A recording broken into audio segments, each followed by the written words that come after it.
The sky over San Diego turned dark at exactly 3:47 in the afternoon. It was not clouds or a storm. It was something much worse. A ship, bigger than anything humans had ever built, came down through the atmosphere. It moved slowly, like it wanted everyone to see it. Like it wanted everyone to be afraid. Sergeant Danny Cole was eating lunch in the mess hall at Camp Pendleton when the alarms started screaming. He dropped his fork and ran outside with the other Marines. They all stood there, looking up, their mouths open. The ship was at least 2 miles wide. Its shadow covered the whole base and stretched out over the ocean. "What the hell is that?" Corporal Luis Vega said. He was Danny's best friend. They had served together for 8 years, through 3 wars and countless missions. Luis had seen a lot of bad things, but his hands were shaking now. Danny did not answer. He just watched the ship hang there in the sky like a giant metal cloud. Within an hour, every television and radio on Earth was playing the same message. The aliens called themselves the Valorians, and they were part of something called the Galactic Dominion. The message was simple: surrender or die. Every nation had 48 hours to send representatives to kneel before the Dominion's commanders. If they refused, the Dominion would destroy every major city on the planet. Colonel Patricia Dunn gathered her Marines in the main briefing room. She was a tough woman in her 50s who had earned respect from every soldier under her command. But today, even she looked worried. "The aliens are landing a delegation here in San Diego tomorrow," she said. "Washington wants us to keep the peace and assess their capabilities. That means we watch, we listen, and we do not start a fight we cannot win." Danny raised his hand. "Ma'am, what exactly does Washington expect us to do if they demand we kneel?" The colonel's jaw tightened. "They expect us to use our judgment, Sergeant." That night, Danny could not sleep. He walked out to the beach and sat on the sand, looking up at the stars. Somewhere out there, an empire that controlled hundreds of worlds had decided that Earth belonged to them. They had ships that could cross galaxies. They had weapons that humans could not even imagine. And they expected humanity to just give up. Danny thought about his grandfather, who had fought in Vietnam. He thought about his father, who had served in the Gulf War. Both of them had faced enemies that seemed impossible to beat. Both of them had refused to quit. "Whatever happens tomorrow," Danny said quietly to himself, "I am not going to kneel." The Valorian delegation landed at noon the next day. Their shuttle was sleek and silver, and it made no sound as it touched down on the runway. A crowd of human diplomats, military officers, and scientists waited nervously. Danny stood at the front with his squad, his rifle held across his chest. The shuttle's door opened, and the aliens walked out. Commander Zethrak was the first to emerge. He was nearly 8 feet tall, with 4 eyes arranged in a diamond pattern on his face. His skin was covered in purple scales that seemed to shimmer in the sunlight. He wore armor that looked like liquid metal, and he moved with the confidence of someone who had never lost a fight. Behind him came 12 soldiers, each one as big and terrifying as their commander. They carried weapons that hummed with energy, and their eyes scanned the crowd like predators looking for prey. Zethrak stopped in front of the human delegation. His 4 eyes moved slowly from face to face, studying them. When he spoke, a device on his collar translated his words into English. "I am Commander Zethrak of the Galactic Dominion," he said. His voice was deep and cold. "I have conquered 17 worlds. I have crushed rebellions that lasted centuries. I have watched species far more advanced than yours beg for mercy before they were destroyed." He paused, letting his words sink in. "You will kneel," Zethrak continued. "All species kneel before the Dominion. This is the natural order of the galaxy. The strong rule and the weak submit. Your planet is small. Your technology is primitive. Your military is laughable compared to our forces. Resistance is not just futile, it is stupid. The human diplomats looked at each other nervously. A few of them started to lower themselves to their knees.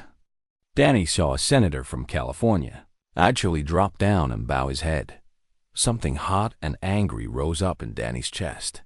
He stepped forward, pushing past the diplomats. His boots were loud on the concrete as he walked right up to the alien commander. Luis hissed at him to stop, but Danny did not listen. Zethrak looked down at the human marine.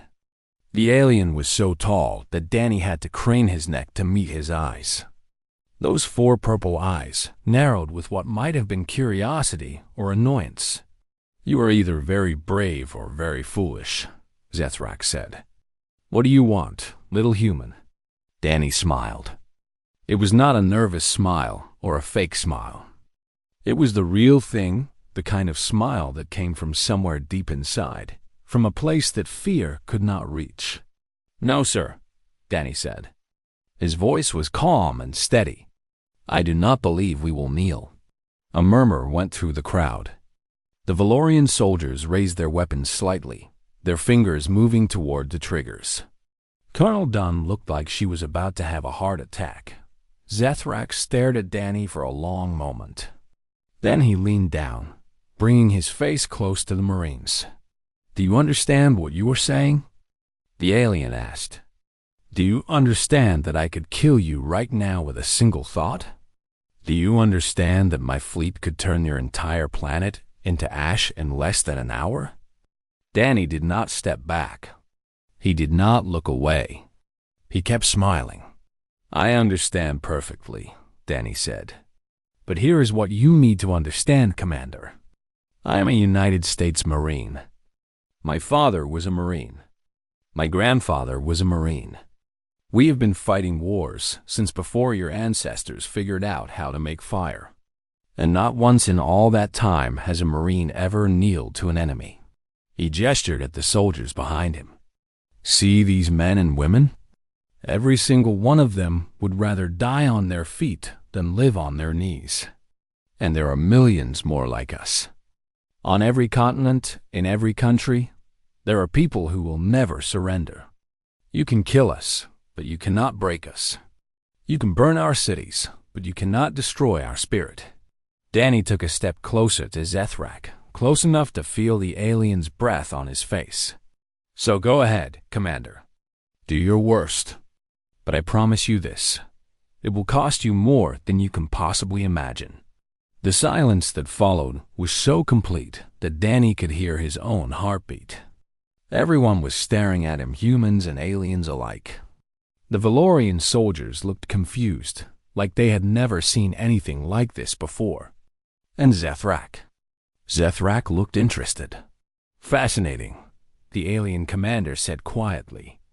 Then he straightened up and addressed the crowd. "I will give you one more day to reconsider. Use it wisely." He turned and walked back to his shuttle. His soldiers followed, still glancing back at Danny with uncertain expressions. A moment later, the shuttle lifted off and returned to the massive ship in the sky. Colonel Dunn grabbed Danny's arm. "Are you insane?" she demanded. "You just threatened an alien empire." Danny watched the shuttle disappear into the clouds. His smile was gone now, replaced by something harder. "No, ma'am," he said. "I just showed them who we are." The news of what Danny had done spread across the world in minutes. Someone had filmed the whole thing on their phone, and now the video was everywhere. People were calling Danny a hero. They were also calling him crazy. Both things were probably true. Commander Zethrak spent that night aboard his ship, thinking about the strange human who had refused to kneel. In his 200 years of service to the Dominion, he had conquered countless species. Some had fought back at first, but they always surrendered in the end. They always realized that the Dominion was too powerful to resist, but this human had looked at him and smiled. Not a smile of fear or madness, but a smile of genuine defiance. It was like the Marine truly believed he could win. "Curious," Zethrak said to himself in the darkness of his quarters. "Very curious." The next morning, the Valorians returned. This time, they did not come alone. Zethrak had brought his best warrior, a giant named Krathel, who had killed more enemies than anyone could count. Krathel was famous throughout the Dominion for his brutality and skill. He had never lost a fight. Danny was waiting on the tarmac with his squad. Colonel Dunn had ordered him to stay back, but she had also put him at the front of the formation. She understood, even if she did not like it, that Danny was now the face of human resistance. "I have thought about your words," Zethrak announced as he stepped off the shuttle. "You claim that humans are warriors. You claim that your species will never surrender. These are bold claims for such a small creature." Danny said nothing. He just waited. "I propose a test," Zethrak continued. "Single combat. Your champion against mine."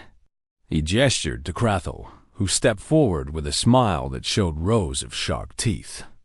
"If your warrior wins, I will listen to whatever you have to say.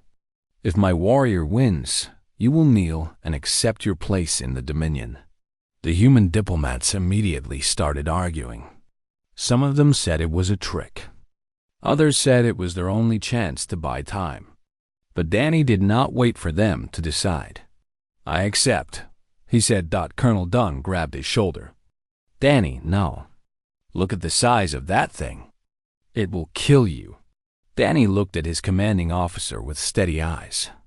"Maybe," he said, "but I would rather die fighting than live as a slave. And someone has to show them what humans are made of."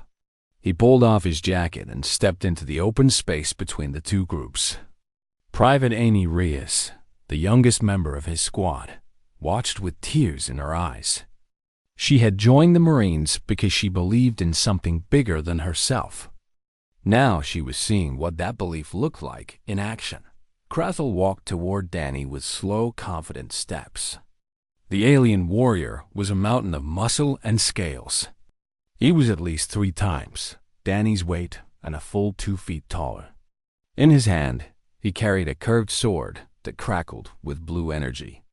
That blade could cut through steel like paper. Danny held only his combat knife. It looked like a toy compared to the alien weapon. "You are brave, little human," Krathel said. His voice was like rocks grinding together. "I will make your death quick as a reward," Danny smiled. "Thanks. But I am not planning to die today." The fight began without warning. Krathel charged forward, his sword swinging through the air in a deadly arc. The blade moved so fast that it was just a blur of light. Anyone else would have been cut in half, but Danny was not there anymore. Years of training had turned his body into a weapon. He moved on instinct, ducking under the blade and rolling to the side. The sword missed him by inches, close enough that he could feel the heat from its energy field. Krathel spun around, surprised that his first attack had missed. He swung again and again, each strike powerful enough to split a car in 2. But Danny kept moving, kept dodging, kept staying just 1 step ahead. The watching crowds held their breath. Louis Vega had his hands clenched into fists. Amy Reyes was praying under her breath. Even Colonel Dunn could not look away. Danny knew he could not win by playing defense. Krathel was too strong and too fast. Eventually, the alien would land a hit, and that would be the end. He needed to attack, to find a weakness, to do something unexpected. He noticed that Krathel favored his right side. Every time the alien swung his sword, he left a small gap in his defense on the left. It was a tiny opening, barely visible. But it was there. Danny waited. He dodged another swing, then another. He let Krathel get confident. He let the alien think that victory was certain. Then he struck. Instead of dodging the next attack, Danny ran toward it. He dropped to his knees and slid across the concrete, passing right under Krathel's sore arm. Before the alien could react, Danny was behind him. He jumped onto Krathel's back and drove his knife into the gap between 2 armor plates at the alien's knee. Krathel roared in pain and stumbled. His leg gave out, and he fell to one knee. Danny did not hesitate. He climbed higher, wrapped his arm around the alien's throat, and pressed his knife against the soft skin there. "Yield," Danny said. His voice was calm despite his pounding heart. The arena was silent. Nobody moved. Nobody breathed. Krathel tried to throw Danny off, but the Marine held on tight. The knife pressed harder, drawing a thin line of purple blood. "Yield," Danny repeated, "or I will finish this." For a long moment, nothing happened. Then, slowly, Krathel let his sword fall from his hand. It clattered on the concrete, the blue energy fading. "I yield," the alien warrior said. The words sounded like they hurt more than the wound in his knee. Danny released him and stepped back. He was breathing hard, and his hands were shaking, but he did not show any weakness. He turned to face Zethrak, who was staring at him with something that might have been respect. "Impossible," one of the Valorian soldiers whispered. "Not impossible," Zethrak said quietly. "Just unexpected." The human side erupted in cheers.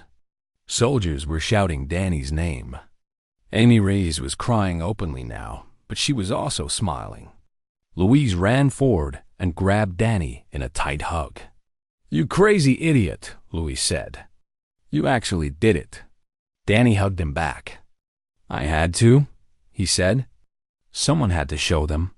Colonel Dunn approached Zethrak. "Your champion has lost," she said.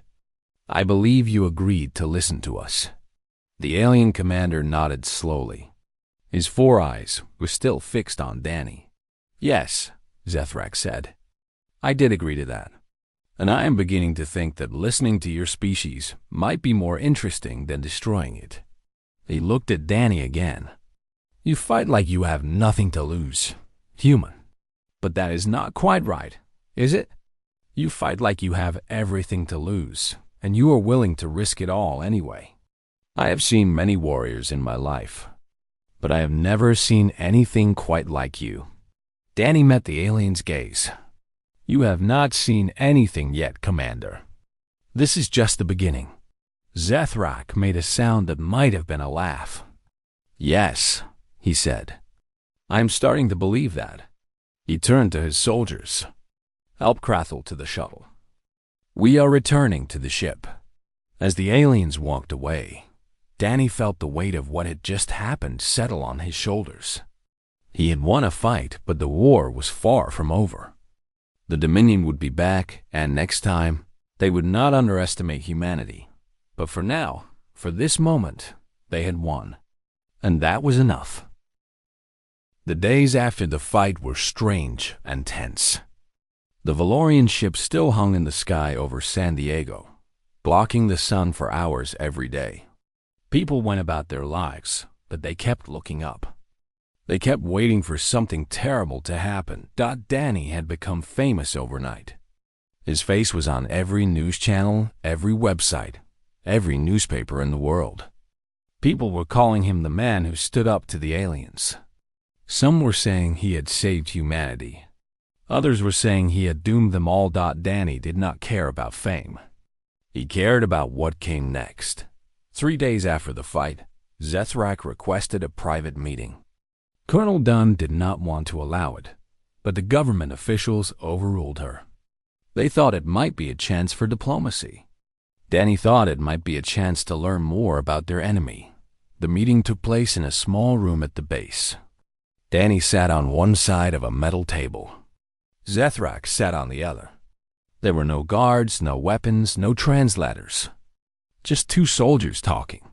"I have been alive for 237 of your years," Zethrak began. His voice was different now, quieter and more thoughtful.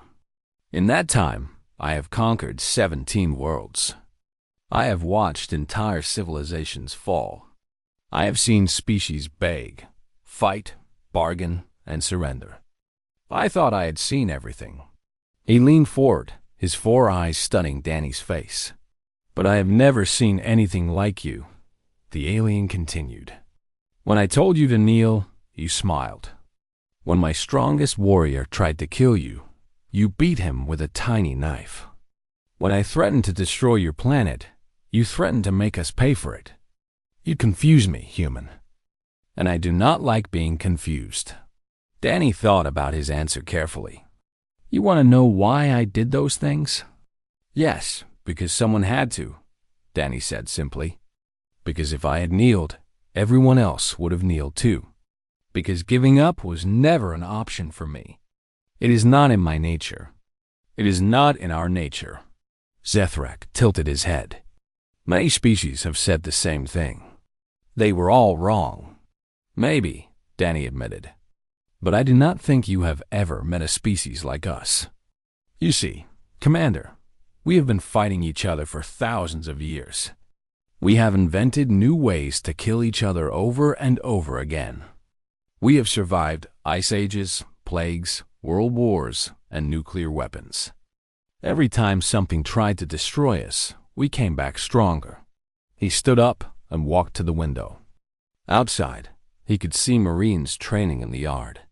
Young men and women preparing for a fight that might be impossible to win. Do you know what makes us different? Danny asked. It is not that we are smarter or stronger or more advanced. It is that we never quit. We are too stubborn to die, too angry to surrender. You can kill millions of us, and the rest will keep fighting. You can burn our cities, and we will rebuild them. You can crush us again and again, and we will always get back up. He turned to face Zethrak. That is what you are dealing with, Commander. Not a species that hopes to survive. A species that refuses to do anything else. Zethrak was quiet for a long time. When he finally spoke, his voice was strange. I believe you, he said. And that is what worries me. Why? Because I am not the only commander in the Dominion, Zethrak explained. I was sent here as a scout to assess your planet's value. If I report that humanity is easy to conquer, they will send a standard invasion fleet. A few thousand ships. Your planet will fall within a week. He paused. But if I report that humanity is dangerous, that you will not surrender easily, they will send something else. Someone else. Who? Danny asked. Supreme Commander Velkoth, Zethrak said. The name seemed to carry weight even for him. He is the greatest conqueror in Dominion history. He has destroyed entire star systems. He does not accept resistance. He does not take prisoners. If Velkoth comes to your world, he will not try to make you kneel. He will simply kill every single one of you. Danny felt a chill run down his spine, but he did not let it show on his face. Then, why are you telling me this? Because I find myself in an unusual position, Zethrak admitted. I should report the truth about your species. I should tell the Dominion that you are dangerous and need to be destroyed completely. That is my duty. He stood up, and for a moment, he seemed almost uncertain.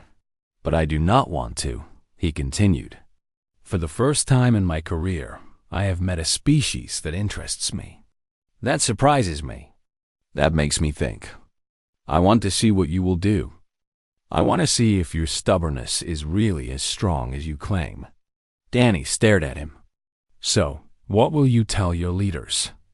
I will tell them that humanity is not worth conquering, Zethrak said. I will tell them that your planet has few resources and would require too many soldiers to control. I will lie, human. I will lie to give you time. Time for what? To prepare, Zethrak said. Because even if I lie, someone will eventually discover the truth. Another scout, another species, another commander who sees what I have seen. And when that happens, they will come for you. He walked toward the door, then stopped and looked back at Danny. I am giving you a gift, human, Zethrak said. Use it wisely. Build your weapons. Train your soldiers. Prepare your planet for war. Because when the Dominion returns, and they will return, you will need every advantage you can get. Danny nodded slowly. "Thank you, Commander." "Do not thank me," Zethrak said. "I am not doing this for you. I am doing this because I want to see what happens.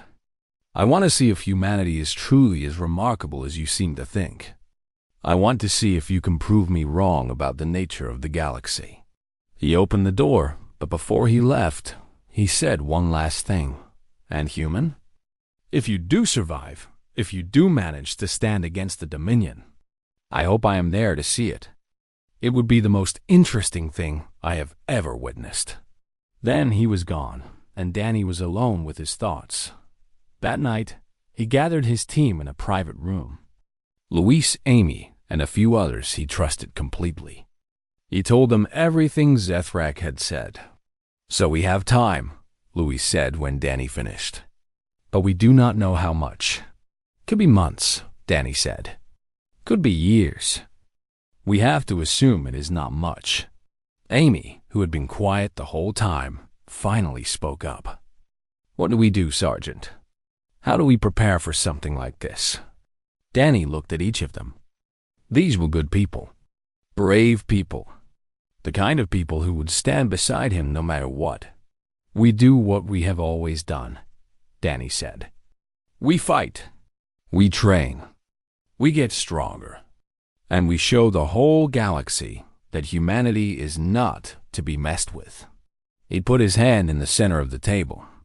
One by one, the others placed their hands on top of his. "We are Marines," Danny said. "We do not quit. We do not surrender. And we do not kneel. Let them come. When they get here, we will be ready." Outside the window, the Valorian ship began to rise. Slowly at first, then faster, until it disappeared into the clouds. Zethrak was leaving. He had given them their gift. Now it was up to humanity to use it. The world changed after the Valorians left. Old enemies became friends. Countries that had been fighting for decades suddenly found reasons to work together. For the first time in human history, everyone understood that they were on the same side. Danny was promoted to captain and given command of a new unit.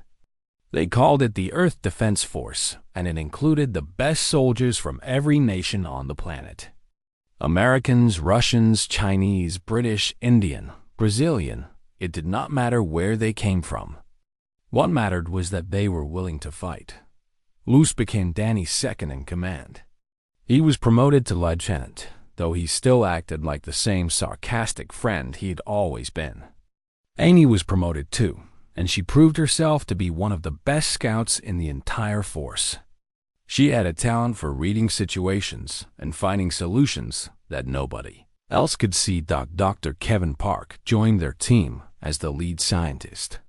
He was a quiet man with thick glasses and a mind that never stopped working.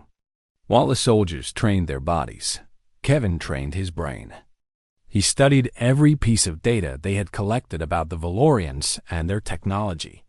"Their weapons use a type of energy we have never seen before," Kevin explained during one of his briefings. "It is like electricity, but more powerful and more stable. If we can figure out how it works, we might be able to defend against it. Maybe even use it ourselves." General Patricia Dunn, newly promoted from colonel, coordinated the global defense effort from a secret base in the mountains of Colorado. She worked 20 hours a day, managing hundreds of teams across the world. Satellites were launched. Underground shelters were built. Weapons were developed and tested. But Danny knew that technology alone would not be enough.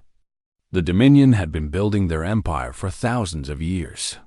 Humanity could not catch up in months or even decades. They needed something else. They needed spirit. He started a training program that pushed soldiers to their absolute limits. He made them run until they collapsed, then made them run more. He put them in impossible situations and demanded that they find ways to win. He taught them that the body would quit long before the spirit did. "Pain is temporary," Danny told them during one brutal session. "Surrender is forever. The aliens think they can break us because they have bigger ships and stronger weapons. But weapons do not win wars. People win wars.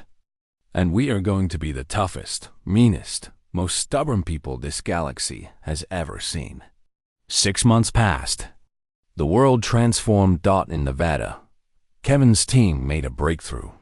They had managed to create a shield generator that could block Valorian energy weapons. It was not perfect. It used massive amounts of power and could only run for a few minutes at a time. But it was something. This could save lives, Kevin said, his eyes bright with excitement. If we can give soldiers even a few extra seconds of protection, it could make all the difference. Danny clapped him on the shoulder. Good work, Doc. Keep at it. We need every advantage we can get. In orbit, construction crews worked around the clock to build defense platforms. These were basically giant guns floating in space, designed to fire at enemy ships before they could reach Earth. It was dangerous work, and several crews died in accidents. But nobody quit. Nobody asked to be sent home. The year turned. Then another. Humanity kept working, kept building, kept preparing. One evening, Danny found himself walking through the base, unable to sleep. He wandered until he reached a small observation deck that looked out over the Nevada desert. To his surprise, Amy was already there, sitting on the railing and staring at the stars. Could not sleep either? Danny asked. Amy shook her head. I keep thinking about them, she said. The Dominion. All those planets they conquered. All those species they destroyed. What makes us think we can do any better? Danny leaned against the railing next to her. Honestly, I do not know if we can. Nobody has ever beaten the Dominion before. We could train for 100 years and still lose. Then why do we keep fighting? Danny thought about the question. He thought about his father and grandfather. He thought about all the wars humanity had fought against itself. He thought about the billions of people on Earth who were counting on them. Because giving up is worse than losing, he finally said. Because as long as we're still fighting, we still have a chance.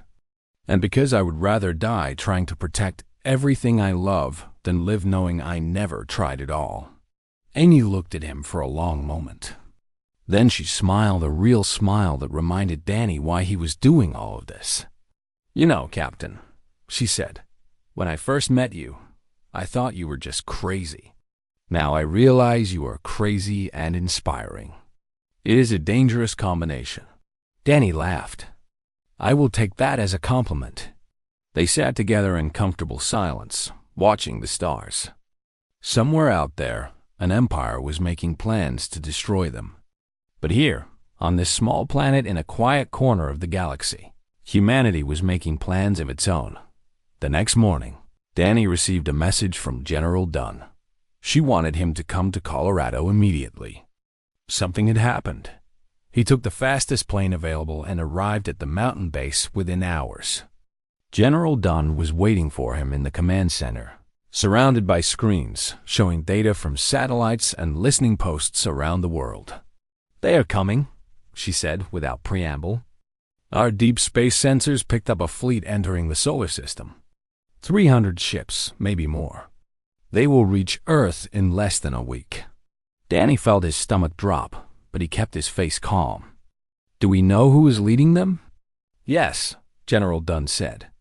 It is Velkoth, the one Zethrak warned you about. For a moment, the room was silent. Everyone understood what this meant. The Supreme Commander himself was coming. The conqueror of star systems. The destroyer of worlds. Danny took a deep breath. Then he straightened his shoulders and looked at the screens. 300 ships. Millions of enemy soldiers. Weapons that could turn cities to dust. And standing against them. A planet full of stubborn, defiant, absolutely crazy humans who refused to give up. All right, Danny said. Let us get to work. We have a week to save the world. The final battle was coming, and humanity would face it head-on. Not because they were sure they could win, but because they refused to do anything else. The Dominion fleet filled the sky like a swarm of metal locusts. 300 warships, each one bigger than any building on Earth. They blocked out the sun over half the planet, casting shadows that stretched across entire continents. Supreme Commander Velkoth stood on the bridge of his flagship, the largest ship in the fleet. He was an ancient being, older than some civilizations. His body was covered in scars from 1,000 battles, and his eyes held no mercy, no doubt, no fear. This is your final warning. His voice boomed across every channel on Earth. Surrender now, or be destroyed. There will be no negotiation. There will be no second chance. Kneel or die. In the command center in Colorado, General Dunn looked at Danny. He was already in his combat gear, ready to lead his team into battle. What is our response? She asked. Danny took the microphone from her hand. He looked at the screens, showing the massive fleet above them. Then he spoke. Humanity does not surrender. The battle began immediately. The Dominion ships opened fire, and the sky turned to fire. Orbital platforms exploded. Satellites were destroyed. Within the first hour, millions of people died as cities were bombarded from space. But humanity fought back. Shield generators that Kevin had designed activated across the globe. They could not stop everything, but they slowed the attack. Fighter jets armed with new weapons launched from bases on every continent. They were tiny compared to the alien ships, but they were fast and they were brave. Danny watched the chaos from a stealth shuttle rising through the atmosphere. His team was with him. Lise, Amy, Kevin, and 50 of the best soldiers on Earth. Their mission was insane. They were going to board the enemy flagship and kill Velkoth. You know this is probably suicide, right? Louise said over the radio. Probably, Danny agreed. Any complaints? Nope. Just wanted to make sure we were all on the same page. The shuttle dodged through the battle, weaving between explosions and enemy fire. Kevin had designed a cloaking system that made them nearly invisible to Dominion sensors, but it was not perfect. They almost got hit 3 times. Finally, they reached the flagship. Amy found a maintenance hatch on the ship's underside, and they forced their way in. The inside of the ship was dark and strange. The walls seemed to pulse like they were alive. Alien symbols glowed with soft light. Everywhere they looked, there were enemies. Danny led his team through the corridors, fighting their way toward the bridge. They moved fast and quiet, taking down guards before they could raise the alarm. But the ship was huge, and there were so many soldiers. They lost people.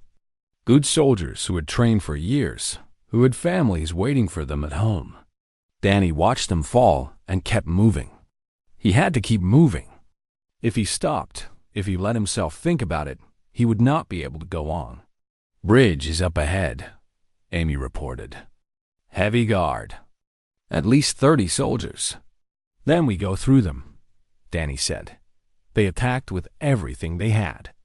Kevin's shield technology kept them alive through the first wave. Luis led the left flank, his rifle never stopping.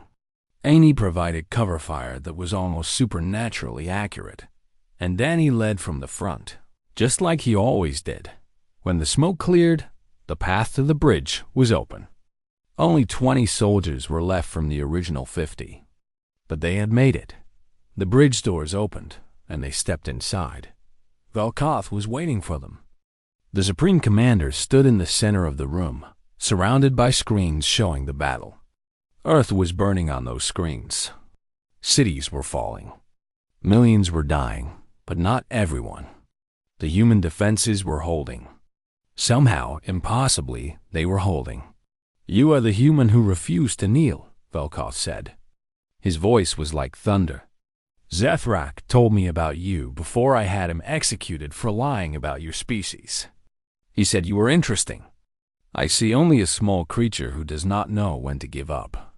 Danny raised his weapon. You murdered Zethrak? He was weak. He let himself become fascinated by prey. That is not allowed in the Dominion. He was more of a warrior than you will ever be, Danny said. He understood something you never will. That real strength is not about conquest. It is about having the courage to see things differently. To change. Velkoff laughed. It was a terrible sound, like bones breaking. Foolish words from a dead species. Look at your planet. Look at how it burns. In a few hours, there will be nothing left. Your defiance means nothing. Danny smiled. That same smile he had shown Zethrak on the first day. You still do not get it, he said. You think this is about winning or losing. It is not. It is about showing the galaxy what we are made of. Even if we fall, even if you burn every city and kill every human, the story of today will spread. Other species will hear about the planet that fought back, the tiny world that made the Dominion bleed, and they will realize that if we can resist, so can they. He stepped forward, his knife in his hand. You are not just fighting Earth, Commander. You are fighting hope, and that is something you can never destroy. Velkoff roared and charged. He was fast for his size, terrifyingly fast. His claws tore through the air toward Danny's head, but Danny had spent his whole life training for moments like this. He dodged the first strike, then the second. He found the gaps in Velkoff's defense, just like he had with Crothel. He was smaller, yes. Weaker, yes. But he was human, and humans did not fight fair. The battle lasted less than a minute, but it felt like hours. Danny took wounds. He felt claws tear his shoulder, his leg, his side. Blood dripped onto the alien floor. But he did not stop. He could not stop. Finally, he saw his opening. Velkoff raised his arm for a killing blow, and Danny moved under it. He drove his knife up, through the gap in the Supreme Commander's armor, straight into his heart. Velkoff looked down at the human in shock. His four eyes widened, then slowly went dark. Impossible, he whispered. Then he fell. Danny stood over the body of the greatest conqueror in Dominion history, bleeding from a dozen wounds. Luis, he said into his radio. Send the signal. Luis activated the emergency broadcast. Danny's voice went out to every ship in the fleet. This is Captain Danny Cole of Earth. Supreme Commander Velkoff is dead. Your fleet is breaking. Your leaders are gone. If you want to keep fighting, we will be happy to kill more of you. But if any of you want to survive, I suggest you leave, now. And when you get back to your Dominion, tell them what happened here. Tell them that you came to conquer Earth, and Earth conquered you instead. He paused, looking out at the screens. The Dominion fleet was in chaos. Without their commander, they did not know what to do. Human ships were pressing the attack, destroying enemy vessels one by one. Tell them that humanity does not kneel, Danny continued. Tell them that we smile when you threaten us. Tell them that we are coming. The fleet began to retreat. Not all of them. Some kept fighting until they were destroyed. But most of them ran. They turned their ships around and fled into deep space, leaving their dead behind. On Earth, people came out of their shelters. They looked up at the sky and saw the enemy leaving. They saw the fires dying. They saw that somehow, impossibly, they had survived, and they cheered Dot in the command center in Colorado. General Dunn watched the screens with tears streaming down her face. Beside her, Dr. Kevin Park was laughing and crying at the same time. They are leaving, he said. They are actually leaving. Yes, Patricia said quietly. They are. Danny was recovered from the flagship a few hours later. He was barely alive, his body broken from the fight. But he was smiling. He was always smiling. Amy was the first to reach him when the rescue shuttle landed. She threw her arms around him and held on tight. You did it, she whispered. You crazy, beautiful idiot. You actually did it. Danny hugged her back as hard as his broken body would allow. We did it, he corrected. All of us. Every human on this planet. We showed them who we are. The years that followed were not easy. Earth had been wounded. Millions had died. Cities had to be rebuilt. But humanity did it together. Just like they had fought together. And 10 years later, when the Galactic Dominion came back to sign a peace treaty, they found a very different Earth waiting for them. Ships floated in orbit. Colonies were being built on the Moon and Mars. Humanity had not just survived, they had grown. Zethrak had been right all along. They were a remarkable species, and they were just getting started.